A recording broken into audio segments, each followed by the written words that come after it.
ಮೊದಲೆಲ್ಲ ನಿಮಗೆ ಕುದುರೆ ಮೇಲಿಂದ ನೆಗೆದಾನೋ ಕುದುರೆಗೆ ಹತ್ತದ ಅಂತ ತೆಗಿಬೇಕಾದ್ರೆ ಭಾಳ ಕಷ್ಟ ಇತ್ತು. ಈಗೆಲ್ಲ ಸುಮ್ಮನೆ ಹಿಂಗೆ ಕ್ಯೂ ಕೊಟ್ಟರೆ ಸಾಕು, ಹಿಂದ್ಗಡೆ ಬ್ಲೂ ಬ್ಯಾಕ್ಗ್ರೌಂಡ್ ಹಾಕ್ಬಿಟ್ಟು ಗ್ರಾಫಿಕಲ್ಲಿ ಹೇಗೆ ಬೇಕಾದ್ರೂ ತೋರಿಸ್ಬಿಡ್ತಾರೆ. ನೀವು ನನಗೆ ಬರುತ್ತೆ, ನಾನೇ ಜಂಪ್ ಮಾಡ್ತೀನಿ ಅಂತ ಹೋದರೆ ಏನಾಗತ್ತೆ? ಮೊನ್ನೆ ಒಬ್ಬಳು ಲೇಡಿ ಕಲಾವಿದೆ ಮಾಡಿದಾಳೆ, ಫೈಟ್ ಮಾಡೋಕ್ಕೋಗಿ ಕಾಲು ಮುರ್ಕೊಂಡು ಕೂತಿದ್ದಾಳೆ. ಅದರಿಂದ ಈ ಹೊಸ ಟೆಕ್ನಾಲಜಿನ ನಾವು ಉಪಯೋಗಿಸ್ಕೋಬೇಕಷ್ಟೇ. ನಿಮಗೇನು ಹೀರೋ ಮೇಲಿಂದ ಬಿದ್ದ ಅಂತ ತೋರಿಸ್ಬೇಕು. ಅಲ್ಲೊಂದು ಕ್ಯೂ ಕೊಡ್ತಾರೆ, ಇಲ್ಲಿ ನೆಗೆದಿರೋದೊಂದು ಶಾರ್ಟ್ ತಗೋತಾರೆ, ಡ್ಯೂಪ್ ಹಾಕ್ತಾರೆ, ಅಷ್ಟು ದೊಡ್ಡ ಬಿಲ್ಡಿಂಗ್ ಅನ್ನೋಕ್ಕೆ ಗ್ರಾಫಿಕ್ ಮಾಡ್ತಾರೆ, ಇಲ್ಲ ಬ್ಲೂ ಇದನ್ನು ಇಟ್ಕೊಂಡು ಮ್ಯಾಟಲ್ಲಿ ತೆಗಿತಾರೆ. ನೋಡೋರಿಗೆ ಅನಿಸುತ್ತೆ ಸಾಕು, ಓ ಇವರೇ ಹಾರಿದ್ರು ಅವರೇ ಹಾರಿದ್ರು, ಯಾಕೆ ಬೇಕದು? ಇದೇ ಸಾಂಗ್ಲಿಯಾನ ಮಾಡ್ತಾಯಿದ್ದು ನಾವು. ಬಹುಶಃ CBI ಶಂಕರ್ನಲ್ಲಿ ನಮ್ಮ ರಾಕ್ಲೈನ್ ವೆಂಕಟೇಶ್ ಅವರು ಪಾತ್ರ ಮಾಡಿದರು. ಜಂಪ್ ಮಾಡ್ಕೊಂಡು ಬರಬೇಕು, ಮೇಲ್ಗಡೆ ಬಿಲ್ಡಿಂಗಿಂದ ಹಿಂಗೆ ಜಂಪ್ ಮಾಡಬೇಕು.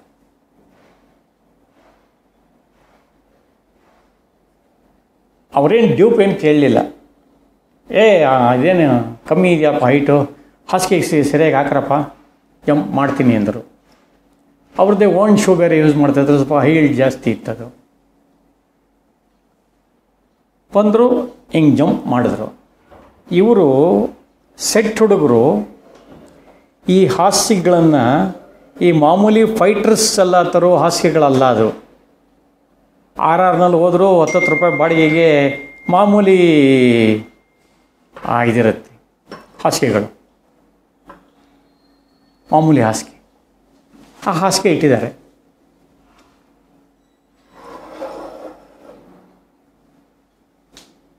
ಸೊ ಹಿಂಗೆ ಜಂಪ್ ಮಾಡಿದ್ರು. ಅಲ್ಲಿ ಮೇಲಿಂದ ಬಂದು ಸಂಜಯ್ ಥಿಯೇಟ್ರ್ ಅಂತ ಇತ್ತು ಅಲ್ಲೂ, ಈಗ ಹೊಡೆದಾಗಿದ್ದಾರೆ. ಆ ಮೂಲೆಯಲ್ಲಿ ಒಂದು ಚಿಕ್ಕ ಹಾಲ್ ಇತ್ತು.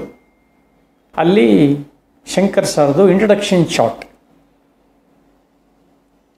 ಏನೋ ಆ ಹಾಲ್ನಲ್ಲಿ ಶೂಟ್ ಮಾಡ್ತಾನೆ ಅವನು. ಇವರು ಬಿದ್ದಂಗೆ ತೋರಿಸ್ತಾರೆ. CBIನ ಮುಗಿಸ್ತು ಅಂತ ಖುಷಿ ಆಗ್ತಾರೆ. ಆದರೆ ಅವರು ಕವಚ ಓಪನ್ ಮಾಡಿ ತೋರಿಸ್ತಾರೆ. ಸಾರಿ, SP ಸಂಗ್ಲಿಯಾನೇ ಕವಚ ಹಾಕಿರ್ತಾರೆ ಒಳಗಡೆ. ಸಂಗ್ಲಿಯಾನ ಏಟು ಬಿದ್ದಿರಲ್ಲ ಅವರಿಗೆ, ಸತ್ತಂಗೆ ಆ್ಯಕ್ಟ್ ಮಾಡ್ತಾರೆ, ಹೋಗಿ ಹಿಡಿತಾರೆ. ಆಮೇಲೆ ಆ ದೃಶ್ಯ ಮೇಲೆ ಇದನ್ನು ತೆಗಿಬೇಕಿತ್ತು, ಇವರೇ ಶೂಟ್ ಮಾಡೋಕ್ಕೆ ಬರೋರು. ಸೊ ಸ್ವಲ್ಪ ಹಿಂದಕ್ಕೆ ಹಾಕ್ಬಿಟ್ಟಿದ್ರಲ್ಲ, ಅವ್ರು ನೆಗೆದಿದ್ದ ಹಾಸಿಗೆ ಮೇಲೆ ಒಂಚೂರು ಟಚ್ ಆಗಿದೆ ಅಷ್ಟೇ. ಹಿಂಗೆ ಹಾಸಿಗೆಗಳಿತ್ತು ಅಂದರೆ ಹಿಂಗೆ ಟಚ್ ಆಗಿದೆ, ಕೆಳಗೆ ಬಿದ್ದರೆ ಹಿಂಗೆ ಕಾಲ್ ಫ್ರ್ಯಾಕ್ಚರ್. ಎಲ್ಲರೂ ಸಾರಿ ಸಾರಿ ಸಾರಿ ಅಂದು 15 ದಿವಸ ಮನೇಲಿ ರೆಸ್ಟ್ ತೊಗೊಂಡ್ರು. ಸರ್ ಅದು ಏನು ಮೆಡಿಕಲ್ ಎಕ್ಸ್ಪೆನ್ಸ್ ಹೇಳಿ ಸರ್ ಕೊಡ್ತೀವಿ, ಅವೆಲ್ಲ ಏನು ಬೇಡಪ್ಪ ಅಂದರು. ಏನೂ ತೊಗೊಳ್ಳಿಲ್ಲ ಅವರು. ಆದರೆ ನಮ್ಮ ಕಡೆಯಿಂದ, ಪ್ರೊಡಕ್ಷನ್ ಕಡೆಯಿಂದ ಅನ್ಯಾಯ ಆಯ್ತಲ್ಲ, ಒಬ್ಬ ಮನುಷ್ಯನಿಗೆ ನೋವು ಆಯ್ತಲ್ಲ. ಅದನ್ನು ಸರಿಯಾಗಿ ವ್ಯವಸ್ಥೆ ಮಾಡ್ಬೋದಿತ್ತು, ಅಥವಾ ಸುಮ್ಮನೆ ಕ್ಯೂ ಕೊಟ್ಬಿಟ್ಟು ಕೆಳಗಡೆ ತೆಗಿತಾರ ಶಾರ್ಟ್ ತೆಗೆದ್ರು ಕೂಡ ಆ ಎಫೆಕ್ಟ್ ಬಂದೇ ಬಂದಿರ್ತಿತ್ತು. ಭಾಳ ಜನ ಈ ಕೆಲಸ ಮಾಡಿದ್ದಾರೆ. ನಾನೇ ಮಾಡ್ತೀನಿ. ನಮಗೆ ಅನೇಕ ಉದಾಹರಣೆಗಳಿದೆ. ಅಮಿತಾಬ್ ಬಚ್ಚನ್ ಪರ್ಮನೆಂಟ್ ಟ್ಯೂಬ್ ಹೋದ, ಹೆಲಿಕಾಪ್ಟ್ರಲ್ಲಿ ಬಿದ್ದು ಸಮುದ್ರದಲ್ಲಿ. ರಜನಿಕಾಂತ್ ಅವರು ಟ್ಯೂಬ್ ಸತ್ತೋದ. ಅವನ ಕುಟುಂಬಕ್ಕೆ ನಿರ್ಮಾಪಕರಾಗಲಿ ಅಥವಾ ದೊಡ್ಡ ದೊಡ್ಡ ಹೀರೋಗಳವರು ಅವರುಗಳಿಂದ ಹೋಗಿರ್ಬೋದು ದುಡ್ಡು, ಏನು ಪ್ರಯೋಜನ? ವ್ಯಕ್ತಿ ಹೊರಟೋದನ್ನ. ಅದಕ್ಕೆ ನಾವು ಈ ಟೆಕ್ನಾಲಜಿ ಇಷ್ಟು ಮುಂದುವರಿಂದ ಅದನ್ನು ಉಪಯೋಗಪಡಿಸ್ಕೊಂಡು ಶಾರ್ಟ್ಸ್ಗಳು ತೆಗಿಬೇಕೇ ಹೊರತು ನಾನೇ ಜಂಪ್ ಮಾಡ್ತೀನಿ. ಹೀರೋಗಳಿಗೆ ಹುಮ್ಮಸ್ಸಿರುತ್ತೆ. ಮೊನ್ನೆ ಗೋವಾದಲ್ಲಿ ಏನಾಯಿತು, ನಮ್ಮ ಕಲಾವಿದರು ಮಿಲ್ಕ್ ಬಾಯ್ ಬಿದ್ದರು, ಮುರ್ಕೊಂಡ್ರು.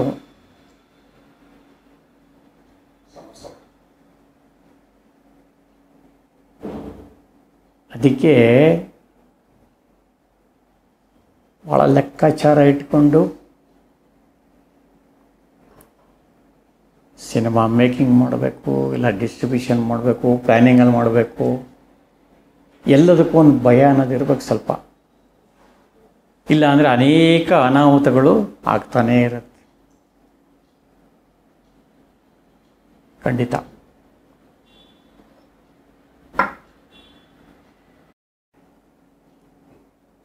ನನಗೆ ಮೊದಲಿಂದನೂ ನಾವು ಸ್ಟೇಜಿಂದ ಬಂದವರು, ನಿರ್ದೇಶನಗಳನ್ನು ಮಾಡ್ತಾಯಿದ್ದೆ ನಾಟಕಗಳಿಗೆ. ಈ ಎಲ್ಲ ಬ್ಯಾಕ್ಗ್ರೌಂಡ್ ಜೊತೆಗೆ ಶಂಕರ್ ಜೊತೆಗೆ ಬೇರೆ ನಮ್ಮ ಅನುಭವ ಇತ್ತಲ್ಲ, ಹಾಗಾಗಿ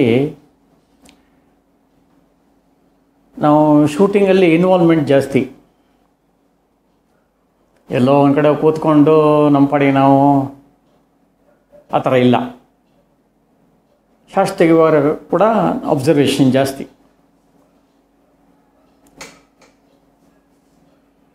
ರೌಡಿ ರಾಜ ಭಾಳ ಹಿಂದೆ ಬಂತು. ಅವಾಗ 9.8 ಲೆನ್ಸ್ ಅಂತ ಯೂಸ್ ಮಾಡ್ತಾಯಿದ್ರು. ಅದು ಹಿಂಗೆ ಹಾಕ್ಬಿಟ್ರೆ ಓಮ್ ಮತ್ತು ಇಷ್ಟಾಗಲ್ಲ, ಹಿಂಗೆ ಬರುತ್ತದು.